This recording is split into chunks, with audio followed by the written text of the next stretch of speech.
ಬನ್ನಿ ಈಗ ನಮ್ಮ RVR ಮದುವೆ ಮನೆಗಳಲ್ಲಿ ಬೇಳೆ ಹೋಳಿಗೆ ಹಾಗೂ ಹೋಳಿಗೆ ಸಾರನ್ನು ಹೇಗೆ ಮಾಡ್ತೀವಿ ಅನ್ನೋದನ್ನ ನೋಡೋಣ. ಸ್ನೇಹಿತರೆ ನೋಡಿ, ಹೂರಣ ರೆಡಿಯಾಗಿದೆ, ಚೆನ್ನಾಗಿ ಹದವಾಗಿ ರುಬ್ಕೊಂಡು ಬಂದಿದ್ದೀವಿ, ಚೆನ್ನಾಗಿ ಈಗ ಹದವಾಗಿ ಕಲಿಸ್ಕೊಂಡಿದ್ದೀವಿ. ಇದನ್ನು ಒಂದು 15 ನಿಮಿಷ ಈ ಥರ ಮುಚ್ಚಿಟ್ಬೇಡ. ಕಣಕವನ್ನು ಈ ಥರ ಕಟ್ ಮಾಡ್ಕೊಳ್ಳೋಣ. ಕಣಕ ಎಷ್ಟು ತೊಗೊಂಡಿರ್ತೀರಲ್ಲ ಅದಕ್ಕೆ 1.5 ಅಷ್ಟು ಹೂರಣವನ್ನು ತೊಗೋಬೇಕು, ಉಂಡೆ ದಪ್ಪ. ಅವಾಗ ನಿಮಗೆ ಒಳ್ಳೆ ಸಿಹಿ ಎಲ್ಲ ಚೆನ್ನಾಗಿ ಸಿಗುತ್ತೆ ಹೋಳಿಗೆಲಿ. ಸ್ನೇಹಿತರೆ ಈ ಥರ ತಟ್ಟಿ ಈ ಥರ ಹಂಚಿನ ಮೇಲೆ ಹಾಕಿದ್ಮೇಲೆ ಇದು ಹೋಳಿಗೆ ಪೇಪರ್ ಉಪಯೋಗಿಸ್ತಾ ಇದ್ದೀವಿ. ಒಂದು 2 ನಿಮಿಷ ಬಿಟ್ಟು ಆಮೇಲೆ ಇದನ್ನು ಈ ಥರ ನಿಧಾನಕ್ಕೆ ತೆಕ್ಕೊಳ್ಳೋದು. ನಮ್ಮ RVR ಕೇಟರರ್ಸ್ ಮದುವೆ ಮನೆ ಸ್ಪೆಷಲ್ ಬೇಳೆ ಹೋಳಿಗೆ ಹೇಗೆ ಮಾಡೋದು ಅನ್ನೋದನ್ನು ನೋಡಿದ್ದೀರಾ. ಇದೇ ಬೇಳೆ ಹೂರಣವನ್ನು ಇಟ್ಕೊಂಡು ಹೋಳಿಗೆ ಸಾರು ಹೇಗೆ ಮಾಡೋದು ಅನ್ನೋದನ್ನು ಬನ್ನಿ ನೋಡ್ಕೊಂಬರೋಣ. ಅದು ಕುದೀತಾ ನೋಡಿ, ಇದು ಸಾರಿನ ಪುಡಿ, ನಾವೇನು ಹುರಿದಿಟ್ಟು ಪುಡಿ ಮಾಡಿ ಇಟ್ಕೊಂಡಿದ್ದೀವಲ್ಲ ಸಾರಿನ ಪುಡಿ, ಆ ಸಾರಿನ ಪುಡಿನ ಈಗ ಇದಕ್ಕೆ ಸೇರಿಸ್ಕೊಳ್ಳೋಣ. ನಾನು ಹೇಳಿದ್ನಲ್ಲ ಫಿಲ್ಟರ್ ಮಾಡಿ ಇಟ್ಕೊಂಡಿದ್ದೀನಲ್ಲ ಬೇಳೆ, ಆ ಕಟ್ಟನ್ನು ಸೇರಿಸ್ಕೊಳ್ಳೋ ಅಂಥ ಸಮಯ. ಸ್ನೇಹಿತರೆ ಚೆನ್ನಾಗಿ ಕುದ್ದಿದೆ, ಸಾರು ರೆಡಿಯಾಗಿದೆ. ಈ ಸೆಂಟ್ರಲ್ಲಿ ಕುದೀತಿದ್ರೆ ಉಪ್ಪು ಗಿಪ್ಪೆಲ್ಲ ಕರೆಕ್ಟಾಗಿದೆ ಅಂತ ಅರ್ಥ. ಒಳ್ಳೆ ಘಮ ಅಂತಿದೆ.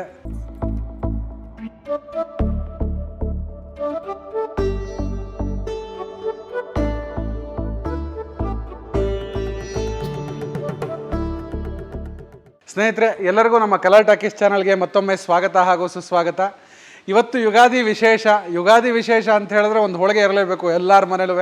ನಮ್ಮ RVR ಕೇಟರರ್ಸಲ್ಲಿ ಎಲ್ಲ ಥರ ಮದುವೆ ಮನೆಗಳಲ್ಲಿ, ರಿಸೆಪ್ಷನ್ಗಳಲ್ಲಿ ಮತ್ತು ಎಲ್ಲ ಥರ ಫಂಕ್ಷನ್ಗಳಲ್ಲಿ ಬೇಳೆ ಹೋಳಿಗೆ ಒಂದು ಕಾಮನ್, ಯಾಕಂದ್ರೆ ತುಂಬ ಚೆನ್ನಾಗಿರುತ್ತೆ ಅಂತ ಹೇಳಿ ಈ ಬೇಳೆ ಹೋಳಿಗೆನ ಹೇಗೆ ಮಾಡೋದು ಅನ್ನೋದನ್ನ ತೋರಿಸ್ಕೊಡ್ತೀನಿ.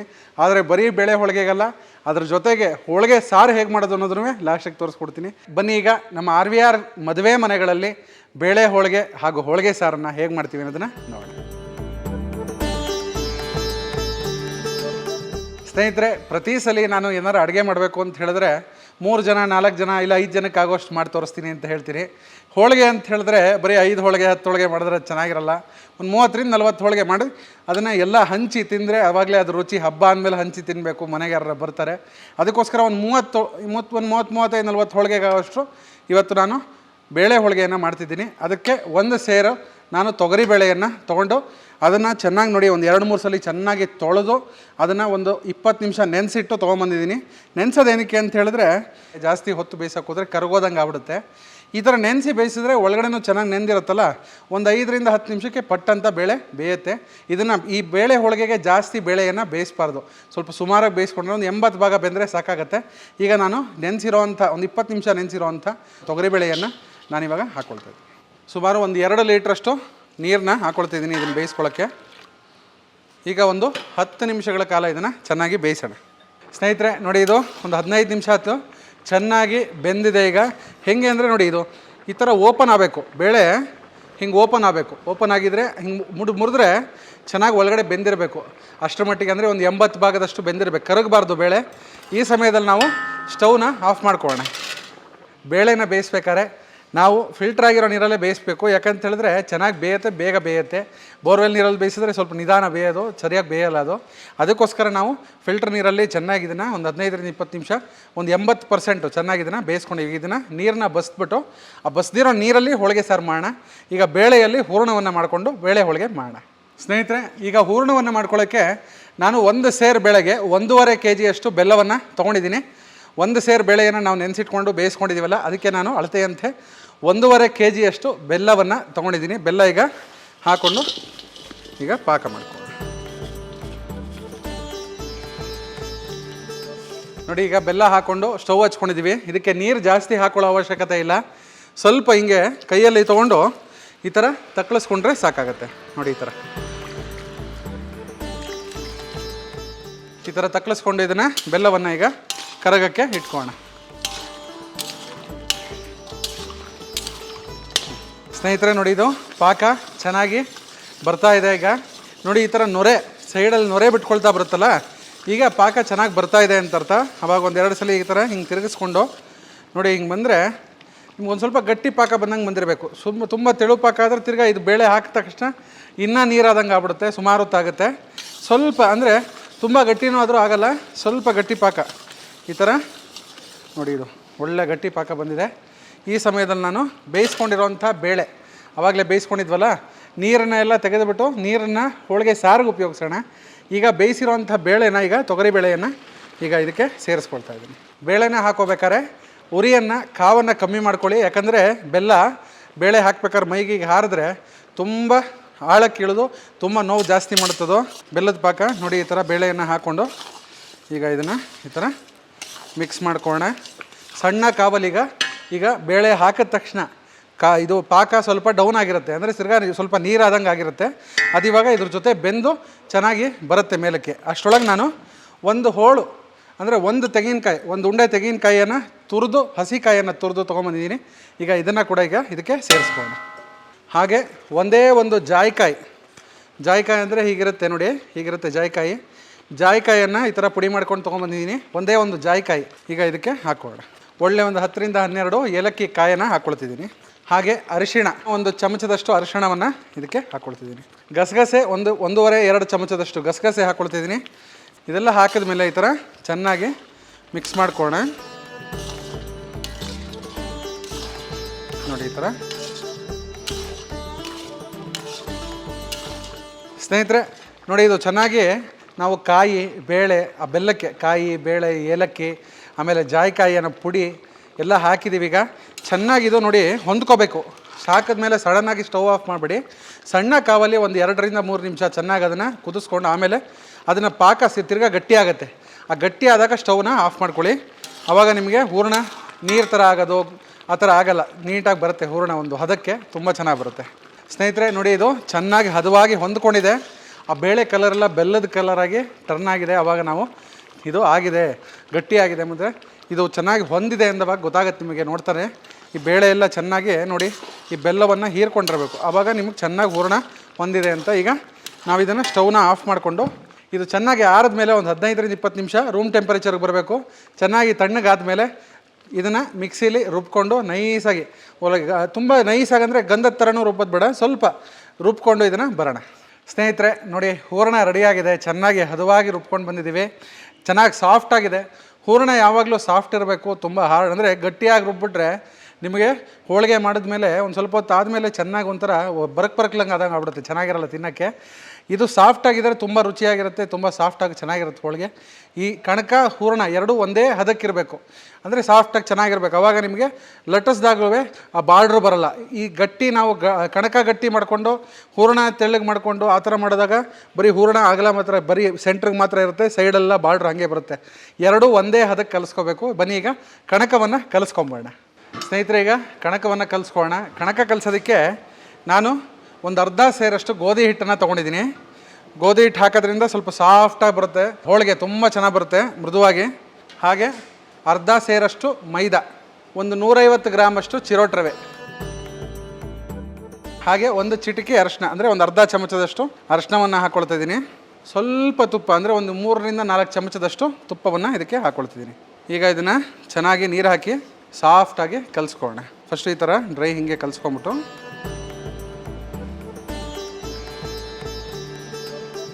ನೋಡಿ ಈ ಥರ ಕಲಿಸ್ಕೊಂಡು ಈಗ ಇದನ್ನು ನೀರು ಹಾಕಿ ಚೆನ್ನಾಗಿ ಕಲಿಸ್ಕೊಳ್ಳೋಣ. ಸ್ನೇಹಿತರೆ ನೋಡಿ, ಇದು ಚೆನ್ನಾಗಿ ಈಗ ಹದವಾಗಿ ಕಲಿಸ್ಕೊಂಡಿದ್ದೀವಿ. ಈ ಥರ ನೋಡಿ ಹಿಂಗೆ ಮುಟ್ಟಿದ್ರೆ ಮೃದುವಾಗಿರಬೇಕು, ತುಂಬ ಗಟ್ಟಿ ಇರಬಾರ್ದು. ಚಪಾತಿ ಹಿಟ್ಟಿನ ಹದಕ್ಕಿಂತ ಸ್ವಲ್ಪ ಮೃದುವಾಗಿರಬೇಕಿದು. ಆ ಥರ ಕಲಿಸ್ಕೊಂಡಿದ್ದೀನಿ. ಈಗ ಒಂದು ಒದ್ದೆ ಬಟ್ಟೆಯನ್ನು ನೀಟಾಗಿ ಇದಕ್ಕೆ ಮುಚ್ಚಿಟ್ಬೇಡ. ಒಂದು ಒದ್ದೆ ಬಟ್ಟೆ, ಇದನ್ನು ಒಂದು 15 ನಿಮಿಷ ಈ ಥರ ಮುಚ್ಚಿಟ್ಬೇಡ. ಒದ್ದೆ ಬಟ್ಟೆಲಿ ಚೆನ್ನಾಗಿ ಇದು ಬನಿ ಬರುತ್ತಿದ್ದು. ಒದ್ದೆ ಬಟ್ಟೆ ಮುಚ್ಚಿಟ್ರೆ ಇದನ್ನು ಈಗ ಒಂದು 10 ರಿಂದ 15 ನಿಮಿಷ ಮುಚ್ಚಿಟ್ಬೇಡ. ಸ್ನೇಹಿತರೆ ಈಗ ಕಣಕ ಚೆನ್ನಾಗಿ ಕಲಸಿಟ್ಕೊಂಡಿದ್ವಿ. ಈಗ ಓಪನ್ ಮಾಡೋಣ. ನಾವು ಯೂಸ್ ಮಾಡ್ತಿರೋದು ಪ್ಯೂರ್ ಸನ್ಫ್ಲವರ್ ಆಯಿಲ್. ಇದು ಫಿಸಿಕಲಿ ರಿಫೈನ್ಡ್ ಸನ್ಫ್ಲವರ್ ಆಯಿಲು, ಮತ್ತು ಇದರಲ್ಲಿ ಕೆಮಿಕಲ್ ಇಲ್ಲ ಅಂತ ಹೇಳಿದ್ದಾರೆ. ಸೊ ಅದಕ್ಕೋಸ್ಕರ ಅದನ್ನು ನಾವು ನಮ್ಮ ಕಿಚನಲ್ಲೂ ಕೂಡ ಉಪಯೋಗಿಸ್ತಾ ಇದ್ದೀವಿ. ಇದರಲ್ಲಿ ವಿಟಮಿನ್ಸ್ ಎಲ್ಲ ಕರೆಕ್ಟಾಗಿದೆ ಅಂತ ಇದು ಮಾಡಿದ್ದಾರೆ. ಅದಕ್ಕೆ ನೋಡಿ ಓಪನ್ ಮಾಡಿದ್ಮೇಲೆ ಒಂದು 2 ಚಮಚದಷ್ಟು ಆಯಿಲ್ನ ಹಾಕ್ಕೊಳ್ತಾ ಇದ್ದೀನಿ, ರಿಫೈನ್ಡ್ ಆಯಿಲು. ಇದನ್ನು ಚೆನ್ನಾಗಿ ಈ ಥರ ನಾದ್ಕೊಳ್ಳೋಣ.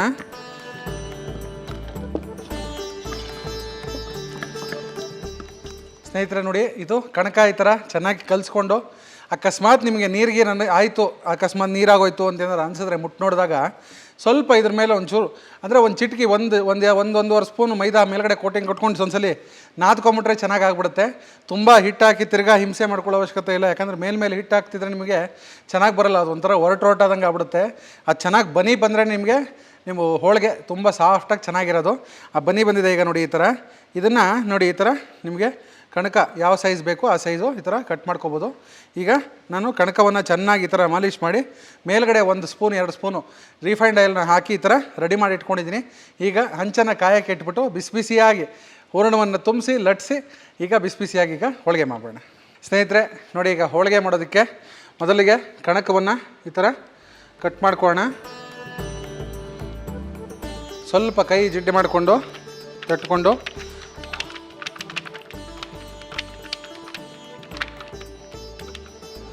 ನೋಡಿ, ಹೂರಣ ಕಣಕ ಎಷ್ಟು ತೊಗೊಂಡಿರ್ತೀರಲ್ಲ ಅದಕ್ಕೆ 1.5 ಹೂರಣವನ್ನು ತೊಗೋಬೇಕು, ಉಂಡೆ ದಪ್ಪ.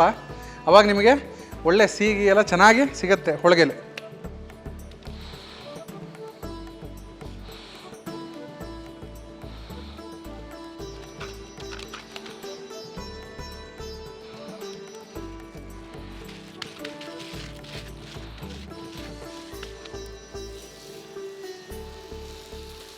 ಸ್ನೇಹಿತರೆ, ಈ ಥರ ತಟ್ಟಿ ಈ ಥರ ಹಂಚಿನ ಮೇಲೆ ಹಾಕಿದ್ಮೇಲೆ ಇದು ಹೋಳಿಗೆ ಪೇಪರ್ ಉಪಯೋಗಿಸ್ತಾ ಇದ್ದೀವಿ.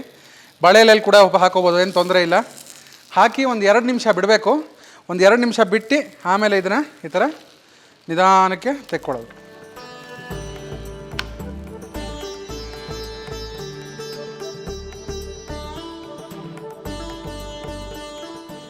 ನಮ್ಮ RVR ಕೇಟ್ರರ್ಸ್ ಮದುವೆ ಮನೆ ಸ್ಪೆಷಲ್ ಬೇಳೆ ಹೋಳಿಗೆ ಹೇಗೆ ಮಾಡೋದು ಅನ್ನೋದನ್ನು ನೋಡಿದ್ದೀರಾ. ಹಾಗೇ ಇನ್ನು ಮುಂದೆ ಇದೇ ಬೇಳೆ ಹೂರಣವನ್ನು ಇಟ್ಕೊಂಡು ಹೋಳಿಗೆ ಸಾರು ಹೇಗೆ ಮಾಡೋದು ಅನ್ನೋದನ್ನು ಬನ್ನಿ ನೋಡ್ಕೊಂಬರೋಣ. ನಾವು ಯೂಸ್ ಮಾಡ್ತಿರೋದು ಪ್ಯೂರ್ ಸನ್ಫ್ಲವರ್ ಆಯಿಲ್. ಈಗ ಪುಡಿ ಹುರಿಯೋದಕ್ಕೆ ಒಂದು 2 ಚಮಚದಷ್ಟು ರಿಫೈನ್ಡ್ ಆಯಿಲ್ನ ಹಾಕೊಳ್ತಾ ಇದ್ದೀನಿ. ಫಸ್ಟು 1 ಟೀ ಸ್ಪೂನಷ್ಟು ಮೆಂತ್ಯ, 2 ಟೀ ಸ್ಪೂನಷ್ಟು ಕಾಳುಮೆಣಸು, 1 ಟೀ ಸ್ಪೂನಷ್ಟು ಸಾಸಿವೆ, 4 ಟೀ ಸ್ಪೂನಷ್ಟು ಜೀರಿಗೆ. ನೋಡಿ, 1 2 3 4. ಇದ್ರ ಜೊತೆಗೆ ಈ ನಾರ್ಮಲ್ ಗ್ರೀನ್ ಗ್ರಾಮ್ ಅಂತಾರಲ್ಲ, ಈ ಹೆಸರು ಕಾಳನ್ನ ಹೋಳಿಗೆ ಸಾರಿಗೆ ಹಾಕಿದ್ರೆ ತುಂಬ ಅದ್ಭುತವಾದ ರುಚಿ ಬರುತ್ತೆ. ದಯವಿಟ್ಟು ಇದನ್ನ ಒಂದ್ಸಲ ಟ್ರೈ ಮಾಡಿ. ಇದನ್ನ 2 ಟೀ ಸ್ಪೂನ್ ಅಷ್ಟು, ಜಾಸ್ತಿ ಹಾಕೋದು ಬೇಡ. ಆಮೇಲೆ 8 ಟೀ ಸ್ಪೂನ್ ಅಷ್ಟು ಧನಿಯಾ. ನೋಡಿ, 1 2 3 4 5 6 7 8 5 ಪೀಸು ಏಲಕ್ಕಿ. ಹೋಳಿಗೆ ಸಾರಿಗೆ ಎಸ್ಪೆಷಲಿ ಏಲಕ್ಕಿ ಹಾಕಿದ್ರೆ ತುಂಬ ಚೆನ್ನಾಗಿರುತ್ತೆ. 1 ಇಂಚಷ್ಟು ಚಕ್ಕೆ. 70% ಫ್ರೈ ಆಗಿದೆ. ಈ ಸಮಯದಲ್ಲಿ ಬ್ಯಾಡಗಿ ಮೆಣಸಿನ್ಕಾಯಿ, ಒಂದು 16 ಬ್ಯಾಡಗಿ ಮೆಣಸಿನ್ಕಾಯಿ, ಆಮೇಲೆ ಸ್ವಲ್ಪ ಕರಿಬೇವಿನ ಸೊಪ್ಪು ಹಾಕಿ ಈ ಥರ ಹುರ್ಕೊಂಡು ಈಗ ಇದನ್ನು ಸ್ಟವ್ ಆಫ್ ಮಾಡ್ಕೊಂಬಿಟ್ಟು ಸ್ವಲ್ಪ ಇಂಗು ಪುಡಿಗೆ ಒಳ್ಳೆ ಘಮ ಬರೋಕ್ಕೆ ಇದಿಷ್ಟನ್ನು ಈಗ ಮಿಕ್ಸಿ ಆಡಿಸ್ಕೊಂಡು ಬಂದ್ಬೇಡ. ಹೋಳಿಗೆ ಸಾರಿಗೆ ಒಗ್ಗರಣೆಗೆ ಈಗ ಒಂದು 3 ಟೇಬಲ್ ಸ್ಪೂನಷ್ಟು ತುಪ್ಪ ಕಾಯ್ತಿದ್ದಂಗೆ ಸ್ವಲ್ಪ ಇಂಗು, ಹೋಳಿಗೆ ಸಾರಿಗೆ ಇಂಗು, ಸಾಸಿವೆ 1 ಟೀ ಸ್ಪೂನಷ್ಟು ಸಾಸಿವೆ,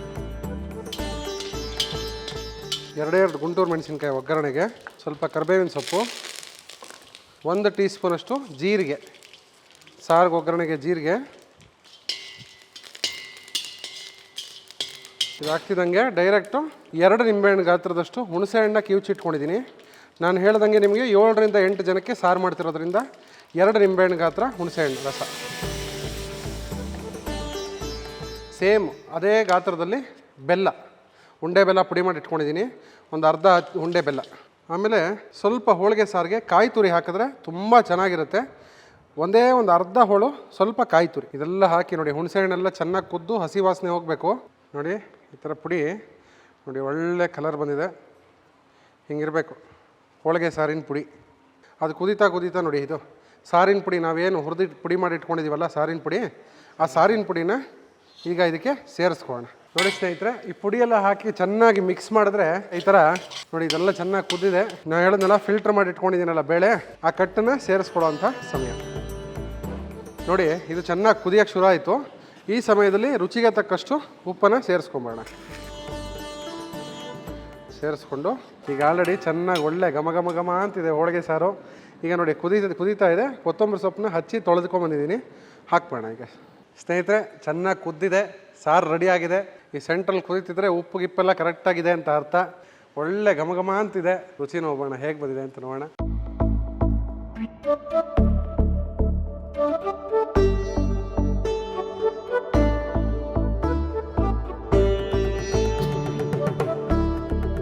ನೋಡಿ, ಬಿಸಿ ಅನ್ನ ರೆಡಿ ಇದೆ. ಅನ್ನದ ಮೇಲೆ ಒಂದು ಸ್ವಲ್ಪ ತುಪ್ಪ, ಇದಕ್ಕೆ ಒಳ್ಳೆ ಬಿಸಿಯಾದಂಥ ಹೋಳಿಗೆ ಸಾರು, ಘಮ ಅಂತಿರೋ ಹೋಳಿಗೆ ಸಾರು. ಸ್ನೇಹಿತರೆ ಬನ್ನಿ ಈಗ ಬೇಳೆ ಹೋಳಿಗೆ ರುಚಿಯನ್ನು ನೋಡೋಣ. ಬಿಸಿ ಬಿಸಿ ಇದ್ದಾಗಲೇ ಬೇಳೆ ಹೋಳಿಗೆಯನ್ನು ನೋಡಿ ಈ ಥರ ಸ್ವಲ್ಪ ತುಪ್ಪವನ್ನು ಹಾಕ್ಕೊಂಡು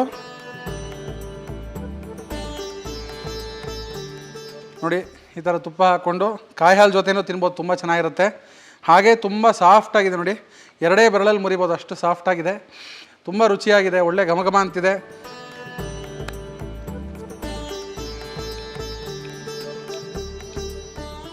ಸ್ನೇಹಿತರೆ ಬೆಲ್ಲ ಎಲ್ಲ ಹದವಾಗಿದೆ, ಆ ಮಧ್ಯ ಜಾಯಿಕಾಯಿ ಘಮ, ಆ ಏಲಕ್ಕಿ ಕಾಯಿ ಘಮ, ಕಾಯಿ ಆ ರುಚಿ ಇದೆಯಲ್ಲ ತುಂಬ ಒಳ್ಳೆಯ ರುಚಿಯನ್ನು ಕೊಡುತ್ತೆ ಈ ಬೇಳೆ ಹೋಳಿಗೆಗೆ. ಈ ರೀತಿಯಲ್ಲಿ ಬೇಳೆ ಹೋಳಿಗೆ ಒಂದ್ಸಲಿ ಮಾಡಿ ನೋಡಿ, ತುಂಬ ಚೆನ್ನಾಗಿ ಬರುತ್ತೆ, ಮಕ್ಕಳಿಗೆಲ್ಲ ಇಷ್ಟ ಆಗುತ್ತೆ. ಸ್ನೇಹಿತರೆ ನೋಡಿದ್ರಲ್ಲ, ಯುಗಾದಿ ಹಬ್ಬದ ಸ್ಪೆಷಲ್, ನಮ್ಮ RVR ಮದುವೆ ಮನೆಯ ಸ್ಪೆಷಲ್ ಬೇಳೆ ಹೋಳಿಗೆ ಹಾಗೂ ಹೋಳಿಗೆಯ ಸಾರು ಹೇಗೆ ಮಾಡೋದು ಅನ್ನೋದನ್ನು ತೋರಿಸ್ಕೊಟ್ಟಿದ್ದೀವಿ. ಇದೇ ರೀತಿಯಾದಂಥ ಒಳ್ಳೊಳ್ಳೆ ರೆಸಿಪಿಗಳಿಗೋಸ್ಕರ ನಮ್ಮ ಕಲರ್ ಟಾಕೀಸ್ ಚಾನಲನ್ನು ಲೈಕ್ ಮಾಡಿ, ಶೇರ್ ಮಾಡಿ, ಸಬ್ಸ್ಕ್ರೈಬ್ ಮಾಡಿ. ಹಾಗೆ ಇದೇ ರೀತಿಯಾದಂಥ ಒಳ್ಳೊಳ್ಳೆ ರೆಸಿಪಿಗಳು ನಿಮ್ಮ ಮದುವೆ ಕಾರ್ಯಕ್ರಮಗಳಲ್ಲಿ, ರಿಸೆಪ್ಷನಲ್ಲಿ, ಗೃಹ ಪ್ರವೇಶದಲ್ಲಿ ಆಗಬೇಕು ಅಂದರೆ ನಮ್ಮ RVR ಕೇಟರರ್ಸ್ಗೆ ಒಂದು ಅವಕಾಶ ಮಾಡಿಕೊಡಿ. ನಿಮ್ಮ ಕಾರ್ಯಕ್ರಮವನ್ನು ಇನ್ನೂ ಹೆಚ್ಚು ಚೆನ್ನಾಗಾಗೋದಕ್ಕೆ ನಾವು ಪ್ರಯತ್ನ ಮಾಡ್ತೀವಿ.